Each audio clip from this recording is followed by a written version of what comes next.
Dugout Nation, welcome to the Dugout CEO podcast. Today, I am joined by Rocky Collis, who is a former MILB player turned attorney turned entrepreneur, co-founder and CEO of Mustard, which is democratizing the world's best coaching through proprietary AI, CV, mobile applications, and live and recorded instructional content with the world's greatest athlete and coaches. And today we're going to talk a lot about his business and his business partner, Tom Helse. Tom, he was the pitching coach for Nolan Ryan, the quarterback advisor to Tom Brady, two of the greatest athletes ever to play. And Rocky is going to share more about how his company gets the same level of training to all athletes that Nolan Ryan got and Tom Brady got through their platform, because their goal is keeping kids playing sports longer than they normally would.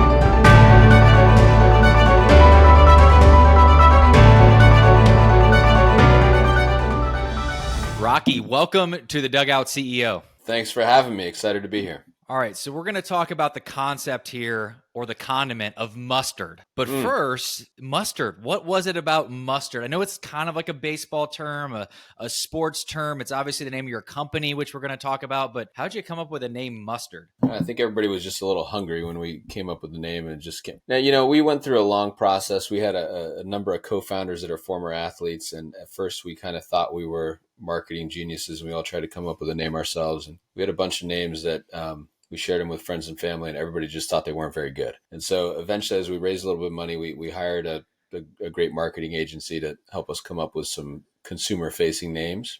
We had a long list, and Mustard just always kind of stuck out to us. For one thing, I was shocked that in the sports industry, we could get all the trademarks for Mustard. I thought that was cool. We started doing little focus groups with kids. Our company is about helping kids play sports longer. And so we wanted something that was catchy for our target market. And kids were attracted to Mustard. I think there's something like playful about it. We can do a lot of fun things with logos and mascots and stuff like that. And kids knew the phrases like cut the mustard or put some extra mustard on it. And they applied across sports. And even at launch, we knew we wanted to be a company in multiple sports. So Mustard checked a lot of boxes for us. We got down to two names, and it turned out that the second name we were thinking of was like a horrible swear word in England. So we cut that one out, and Mustard was a winner. That's awesome. Well, it's cool kind of you having some thoughts and ideas and bringing in other smart people to kind of do their thing. And it's kind of like sports, right? You all have your position, you know what you're good at. And some people are great branding. Some people are great at sales or marketing or operations. And you guys have built something really special. And I want to talk about your guys' business because, it is all about, you said, helping kids play sports longer than they normally would. Why was that a passion of yours? And maybe before we get into your niche of your business, let's talk about your journey as a, professional athlete. Then you were an attorney turned entrepreneur. So maybe that's how we can lead into what got you to this point of being the founder of Mustard. So let's talk about your playing and entrepreneurial journey first. Sure. Yeah, I'd love to. I mean, my playing journey is a shorter story than I would have liked, but I guess that's part of the impetus for creating Mustard. Baseball was my life growing up. I really dedicated myself to it. Couldn't have worked any harder at it. Loved working at it. Played in high school. I played in college at Cornell. I played a couple years in the minors, which was a wonderful experience. Always felt like as much as I worked at it, I felt like there was something we didn't quite figure out. Like there was something different I could have done, but not more, but something different. And so I think that always kind of stuck with me, even though I felt like I got to a level. I mean, I pitched a couple innings in AAA. Like I got to see the talent that was beyond me. So it wasn't like I felt like I was going to be a long-time big leaguer or something like that. But I felt like as hard as I worked, there was still something untapped. Yeah, as you mentioned, became a lawyer, which I had some cases and some clients I really loved, and I felt like were impactful stuff I got to work on. I was outside general counsel to the players of the U.S. women's soccer team, so getting to be supportive of, I think the really important and incredible equal pay work that the players led, getting to do a lot of for-profit work for them that I felt like was important and fun. But for the most part, I felt like being a lawyer wasn't for me. I always kind of more wanted to be the client in a lot of the stuff I was doing. And so I sort of actively looked for the opportunity to shift my professional career to be an entrepreneur rather than an attorney, and was lucky I got to do that initially with some of the players on the U.S. women's soccer team. And then I met this guy named Tom House, I met him because my brother, Luke, who's one of my co-founders in Mustard, was a professional quarterback. And I used to go watch Luke train over at USC because it was super cool. He was training with all these famous guys. It was like, all these famous NFL quarterbacks and major league pitchers all on the field at the same time. And then my brother, for some reason, Tom let my brother hang out.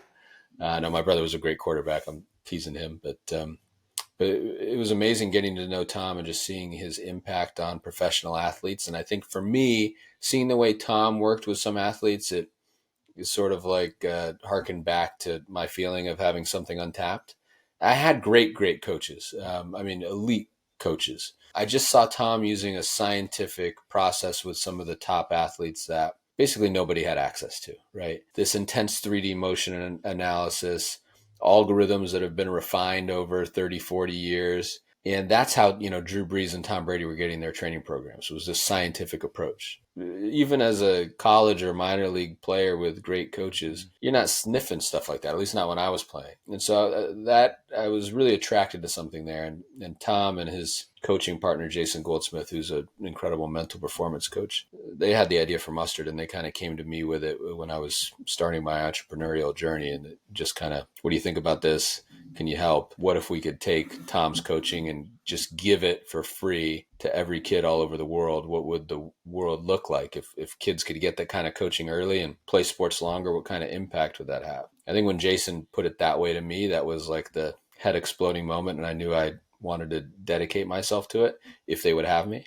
So that's probably a longer answer than you wanted, but that's the personal to the entrepreneurial story there. It's fascinating because you got a guy like Tom House, really well known, brilliant. And then he has all this information, but then he's like, all right, how do I take all this and get it into the hands of people that can actually use it? And that's where you came in. So how did you and Tom form a relationship, and what was his role versus your role? And then I know you work with your brother, Luke, in the business as well. Like, how did you guys create and take this thing from, all right, here's the idea. How do we make this idea a reality and build a business around it, and then start distributing this information to the hands of the athletes? Yeah.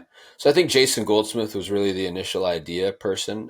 He had been working with Tom for a long time. Again, Jason was a mental performance focused coach, still is, works on the PGA Tour, taken 2 golfers to be ranked number 1 in the world, one of whom, Justin Rose, our main golf investor and advisor. I think his initial idea was all this 3D motion analysis that Tom does, can we just do it through like a camera? Is there a way to do that? And at the time, the first idea was probably a little over 4 years ago, maybe even 5 years ago. We didn't know if that was possible at all, right? And so I think that was the first call with Jason, was just him asking me, do you think this is possible? Have you, seen stuff in VC world that leads you to think this might be doable? I'd gotten to know this guy. I don't think I've talked about this part publicly before, but I think it's an important part of the story. I'd gotten to know this guy who's now a close friend. His name is Jacob Mullins, and he's a partner at Shasta Ventures. And I think he was a client of a law firm partner of mine, and I'd given them some just kind of friendly advice over the years on sports stuff they were doing. But I knew they had a camera fund. They had a fund directed just towards camera technology. So I didn't know Jacob super well, but I called him, and it was just an initial discussion, like, do you think this technology is possible? And he said, definitely yes. And, started making some connections for us. Ends up becoming our first investor. Simultaneously took it to somebody, a close friend at Major League Baseball, similar conversation. Is this possible? And he introduced us to our first engineers that, not only is this possible, but here are the guys to build it. You mentioned kind of, how do we divide things with co-founders? So we've got 4 co-founders. It's the 2 coaches, Tom and Jason, and then it's me and my brother. And so I would say the coaches are really kind of the base of knowledge for us, the foundation we try to build everything on top of. We're about democratizing the world's best coaching. We believe strongly to do that, you have to start with the coach, not start with the technology. So we start with this foundation of what we think is the world's best coaching, and then we try to build technology that scales that person, rather than the opposite path, which I think the opposite path, starting with technology, can lead to some big companies, not the company that we want to build. So that's, coaches are the foundation. Then between me and my brother, I'm CEO, he's COO. I know you're super familiar with EOS. We happen to use the EOS system, courtesy of one of our early investors and friends that turned us onto that. And so I'd be more in what they would call the visionary seat, and Luke's more in the implementer seat, and he does a great job of that. he's the quarterback, right? So Yeah. he's running the team internal. Sometimes we say I'm external, he's internal, but we try to do that within the EOS system. Got it. Yeah, it's cool. It's building a business just like building a team. All right, who's playing first, who's playing second, short. They're different skill sets. They have different roles and responsibilities, and they're held to different standards. So I think that's really cool. So with your business, you mentioned you start with the coach and not the technology. Did I get that right? And what does that mean? You start with the coach first and not the technology? So to take Tom as an example, before we built the tech, before we built what the app looks like for pitchers or for quarterbacks, try to really study and understand how Tom works with a pitcher or quarterback. What does he look for? What does he want to teach them? Rather than starting with what can we measure? What can we build that's cool from a tech standpoint? I think most, this is like part of the issue we're trying to solve. Most great tech companies in sports, they build things for elite athletes, for big organizations that are going to pay a lot of money. Our interest was in doing something for potentially a broader part of the market, but also a part of the market where there's sometimes less ability to pay, right? We're trying to do things for kids and families that may pay, but also for families that can't. And so I think with that mission, it's really important that you think through what would the best coach in the world do with that 10-year-old that's uploading videos to our app. And you have to start there. And so Tom has these movements he looks for, positions he looks for that we call teachables. There's a lot of talk in the computer vision or motion analysis world, movements that matter. That's not enough for us. We want movements that matter and are teachable, things that you can actually change on an athlete. So an example for pitchers, the movement that matters maybe the most is how fast their arm moves, right? That's not something we care about, or it's not something you can just teach. You can't just tell somebody to move their arm faster, or we would all do it. So we try to look for what are the mechanical movements that we know pretty quickly with some drills and exercises, we can get somebody to change and it's going to catapult their performance. So we got to start with the coach perspective there. I wanted to say one thing you mentioned a couple of times, like as an entrepreneur, you get to kind of build this team around you. I think that's such an interesting point, and it relates to sports. I've always thought entrepreneur for me is a little bit, in some ways easier and more fulfilling than pitching, because pitching, you kind of had a lack of control. It's a similar thing where you have to trust your teammates. The guy hits a ground ball, you got to trust the shortstop to make the play. Being an entrepreneur, you get to pick the shortstop, right? So it's a little bit different. You can really like identify your own personal gaps and then pick the people that you want to fill them, which I think is one of the most enjoyable parts, I guess, about starting your own company. It's like the self-analysis, being really truthful with yourself about what you're good at and what you're not, and then plugging the holes with somebody else as opposed to trying to force yourself to do something that's not natural for you. Yeah. Oh, well said. And I think it's also really cool, the business you've been able to build and attracting some of the talent on your board of advisors and some of your coaches that are using your program. How were you able to go about telling a compelling message to people to invest or advise or partner? How did you get them really excited about this thing that you were doing and get them to the point to say, hey, I want to be involved? Yeah, I get that question a good bit, obviously, because we have done really well. We've been super fortunate with some of the folks that have joined us, and I don't know that I have any magic to that, other than maybe I was persistent and annoying, and people decided to do something to get me to stop bothering them. No, I think really the thing is just mission, and I just don't think like you can't force that or fake that. I think because we started with this thing that we wanted to really help kids and we wanted to grow the sports we care about, well, naturally a lot of famous athletes care about the same thing. But we never would have started the company because of that, or do something in order to attract famous athletes. That I don't think would work. I think it has to just come from this kind of authentic, mission aligned place. I think the folks we're working with, a couple of them have even said this to me. I mean, they get so many paid opportunities. You kind of can't pay them enough to do something they don't really want to do. And you definitely can't give them enough shares to do something they don't really want to do as a startup company. But if it's a mission that they're already passionate about, then it's just something they want to do in their spare time anyways, and they want to be supportive. So I think we just kind of lucked into that, I guess I would say. But for us, it just all comes back to kind of living the soul of the company and staying true to that. Yeah, I think there was no luck involved. It was strategy and it was mission. And you have something that's very compelling and you have a problem that's out there. And how do you take this thing to the next level? How are you building this business to impact more players? Talk to us about the vision of this company over the next few years. What are you focused on now? What do you see this thing being a few years down the road? No, that's a great question. I mean, obviously, when we started it a few years ago, even the tech landscape was super different, right? And the VC landscape was definitely super different. And so we've had to adjust to that. Over the next couple of years for us, there's going to be more sports that we're going to add from an app perspective. And so I think that's step number one. We haven't shared publicly yet what the next sport is, but it's a sport that we think will be a really big deal for us. And we've got some great partners that we'll launch into that sport with that we're super excited about. I think in some of the sports we're already in, and then in some additional kind of youth-focused team sports, technology and just the ecosystem has changed a lot, and we're really well positioned to take advantage of that. One thing that's exploded as an example is streaming of youth sports. No reason to miss a kid's game anymore, right? With technology now, I mean, maybe you can't get there, but like you can watch it on your computer on a variety of different ways.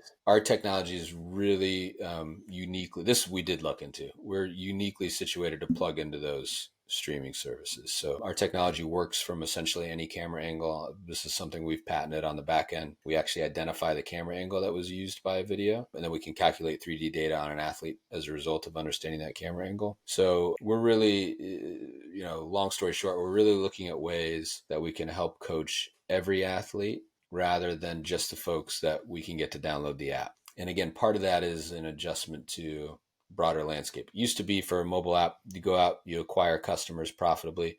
We actually can acquire customers profitably, but those metrics have changed so much due to privacy laws and the way advertising works, right? Yeah. So increasingly, you don't want to create a business model that's just about paid ads, acquiring customers to download your app. The margins aren't what they used to be. So for us, what are the partnerships? What are the ways we can use our technology to just hit everybody rather than trying to buy customers? Got it. And if I'm a 14-year-old high school freshman baseball player, or I'm a parent of one, what is that thing? What is that niche that you're going to help that athlete with? Because, there's obviously mindset and skill set and nutrition and all this kind of stuff that makes up a complete athlete. Do you guys hit all of those things, or do you just focus on the movement side? What does that look like? What would the experience be with you all? We do hit all of them, but the core number one thing is we help you improve your mechanics, which is if you're a pitcher, I think is the example you gave, you're going to throw harder and you're going to stay healthier longer. So I think that mechanical coaching from a Tom House is something 99% of pitchers don't ever get. Now, you can read Tom's books, right? And you can get some of it, but to actually basically get his eyeballs on you, that's what we feel is the next level, to really understand what your movement pattern looks like, where your biggest opportunities for mechanical improvement are. That'd be our core number one thing. We host weekly classes with Tom and weekly classes with Jason Goldsmith, where we go into all the other things you talked about, nutrition, functional strength, other injury prevention stuff. Jason's doing a weekly mental performance class, taking athletes through meditation techniques, other things that sort of promote mental health and mental performance. But I would say pretty much across the board, our core hook, the core first thing people come to us for, mechanical improvement. I like it because there's so many gurus out there. They feel like they're all over Twitter on every corner and every parking lot, and they all have something to sell. And it almost feels like the world in general, it tries to confuse you and complicate things, because if you're confused or things aren't simple to understand, it almost makes you want to be like, all right, well, I don't understand this. What do I need to do? What do I need to do? And I think what you did, Tom's written multiple books, thousands of pages of content out there about pitching and mechanics in all sports. You guys are simplifying it so you can actually apply it. And I think that's a good case study in any business. How do you simplify rather than complicate? Because simple scales, and I think you guys have done a fantastic job of that, and it's actually applicable. So would you agree with that concept and that logic of how you guys have been able to make something maybe complicated a little bit more simple and applicable? I think it's a great framework. I would say top of head reaction, I would say simple and personalized would be a good mantra. And that probably applies across a bunch of verticals and a bunch of different companies. The simple part for us comes from Tom. Okay, we didn't have to do that, just to give credit where credit's due. Like when you see Tom work with an athlete in person, his genius is obvious, right? Like and his magnetism is obvious. It's there won't be another Tom House. He just you can see why he's been so successful. And just, by the way, just for people who don't know a ton about him, he's definitely the most successful personal sports coach of all time. Okay, a big statement, but Nolan Ryan's pitching coach back in the day really invents modern pitching mechanics with Nolan, and then 40 years later he's Tom Brady's quarterback coach. So you think about somebody who's coaching the best athletes in their sport, in their mechanics, and in different sports, and then you imagine all the people in between Nolan and Tom. Drew Brees, a huge part of Tom House's story, kind of helping him transition out of just being a baseball coach, but he's working with golfers, tennis players, volleyball players, basically anything rotational. Tom is this guru.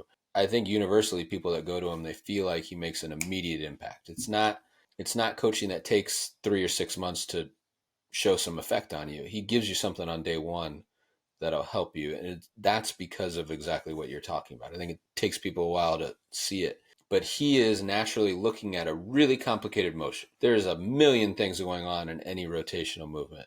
And he's very quickly figuring out the one thing that athlete in front of him should do to get better today. It's not 10 things, because if it's 10 things, then it's nothing, right?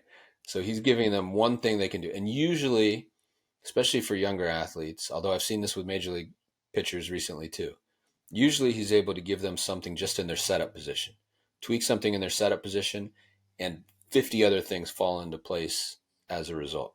Isn't that amazing? It's just Yeah. one small little thing impacts so many other things, whether it's life, it's business, it's anything.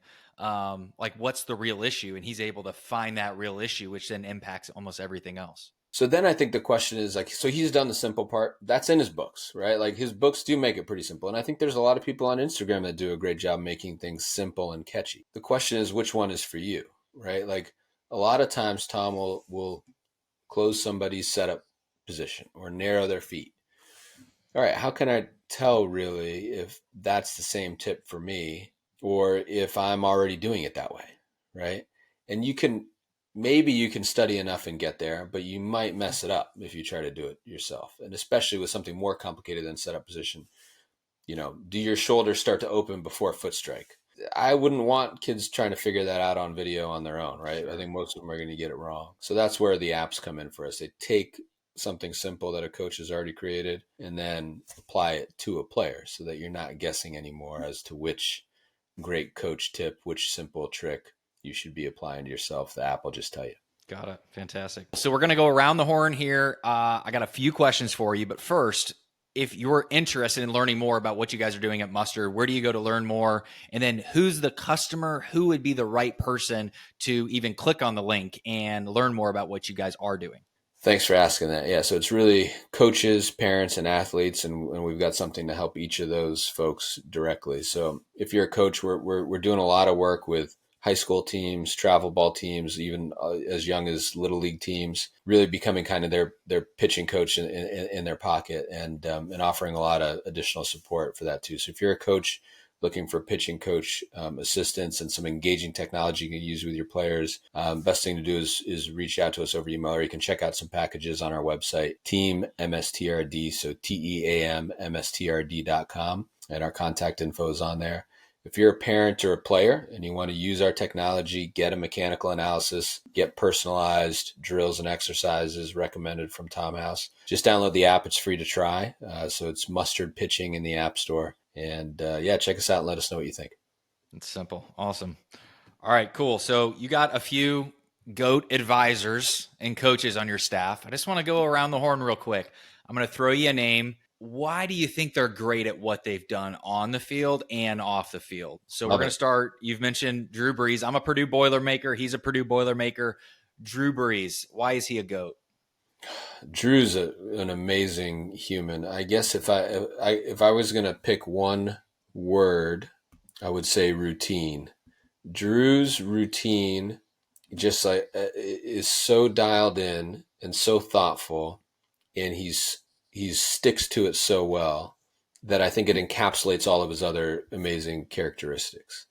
I've seen a few times where other famous athletes are sitting down with Drew and are picking his brain about his routine. Like his NFL routine was legendary to the point that I see other NFL quarterbacks with their notebook out asking Drew, what did he do every minute of the day? And they're writing it down and trying to learn. And it was dialed in just like such a thoughtful way that I think was very impressive. It encapsulated kind of making sure he was taking care of family first. He's, I think family, faith, very important to Drew. And so those elements are front and center. But then taking care of all the physical things he needs to do, all of the mental things he needs to do, he was always very thoughtful about.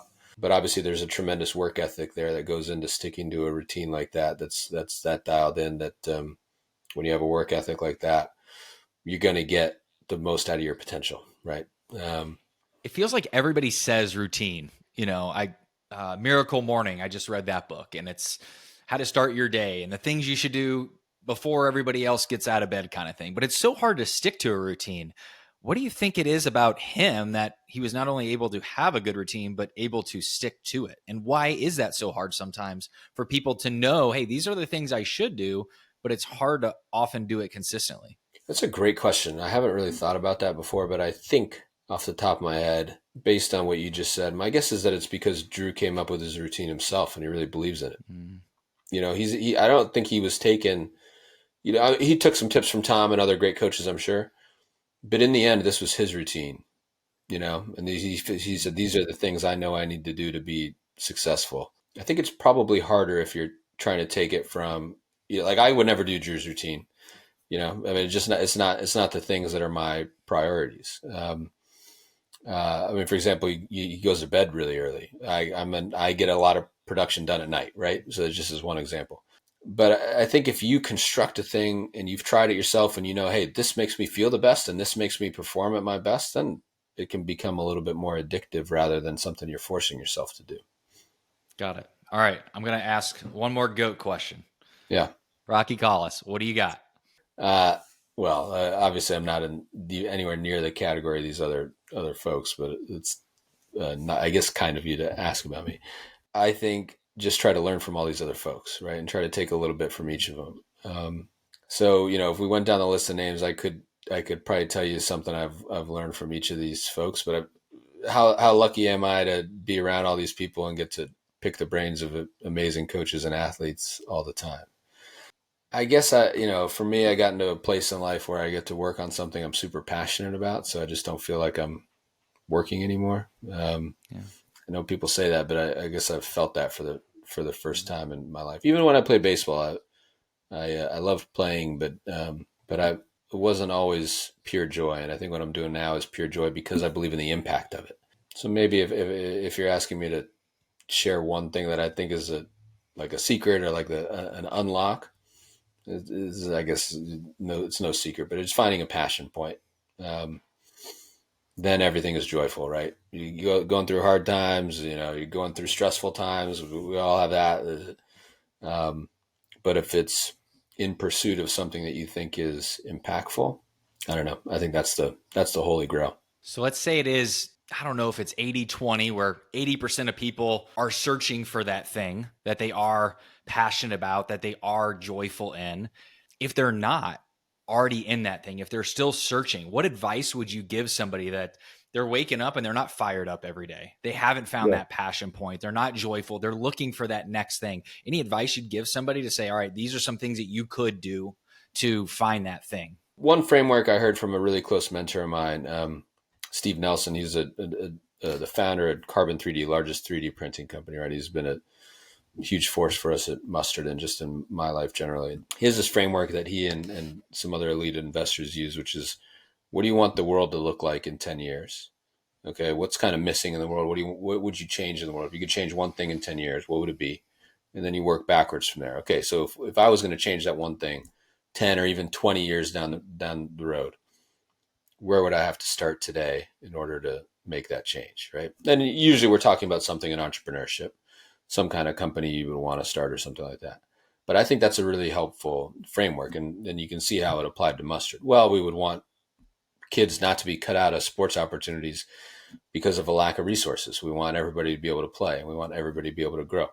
Okay, then back it up step by step. What's the first step? So I would encourage people to try that framework. And I think that's because I think you hit on something. There's the traditional question of like, how do I get happier with my job? How do I start a company? All this. And I think that's a difficult place to start. I think the better place to start is what's my passion? And I think if you start with what do I want the world to look like, you might pretty quickly back into your passion. Because I think you're right. A lot of people don't. For a while, I didn't. It takes you a while to figure out what impact you want to have. So that's number one. And then number two, on the more traditional question of like, how do you start something? How do you become an entrepreneur? I look, it's different for everybody. It depends on the opportunity, right? I think it depends on finances. There's a lot of factors that go in there, and it's tough to give blanket advice. But I would say at some point you may get hit with an opportunity or an idea that you can't pass up. Like when mustard came along for me, it wasn't really a decision, right? I was just doing it right away. I barely talked to anybody about it. I didn't get anybody's advice. I just was doing it because I couldn't resist it. So that may happen. I think you also, though, have to just be willing when you see the right thing to take some risk and realize you're going to have some sleepless nights, maybe maybe sleepless nights forever, But if it's something you're passionate about, then as long as you can feed your family and all that, then it's worth it. Rocky, that last 2-minute piece, I need to marinate on that because that was awesome. So I'm going to summarize this and get this out to our listeners, but this has been fantastic. Thank you so much for allowing us to kind of learn more about you and your company and what you're building. And thanks so much for what you're doing for, the modern youth athlete. It's such a big impact. So thank you so much for being a guest on the Dugout CEO. It was a treat to be here. So thanks for having me, Casey. I appreciate it. Dugout Nation, what a great show with Rocky. And here are 3 big takeaways that I got. That 10-year framework. What fires you up? What problem do you see in the world that you want to solve? What is a thing that you want to happen that hasn't happened? And what can you do to make those things happen? What do you want to work for? They saw what their problem was and they figured out a way to solve that issue. What fires you up? What motivating you? What encourages you? What do you want to solve? What do you want to prevent from happening? What do you want to make happen in this world? Look 10 years down the road and figure out the legacy you want to live and the problem you want to solve. Number 2, complexity made simple. It's what we all should be doing, taking complex things and making it simple. And that's what they did at Mustard. They figured out a way to take really confusing, complex things and make it simple. Simple scales, complex fails. Number 3, the power of routine. Figure out what works for you. Just because it works for Tom Brady or Nolan Ryan or Dansby Swanson or Drew Brees doesn't mean it's going to work for you. Figure out the things that you need to do each day and then build a routine around those things each day. They're called habits. What are the habits you want to form? What are the things that you need to start doing that you're not? What are the things that you're currently doing that you need to knock off? What is that routine? What are those habits that you want to form? Figure out what mission it is and what vision is you're trying to attain, and figure out the habits that you need to create to make that vision become a reality.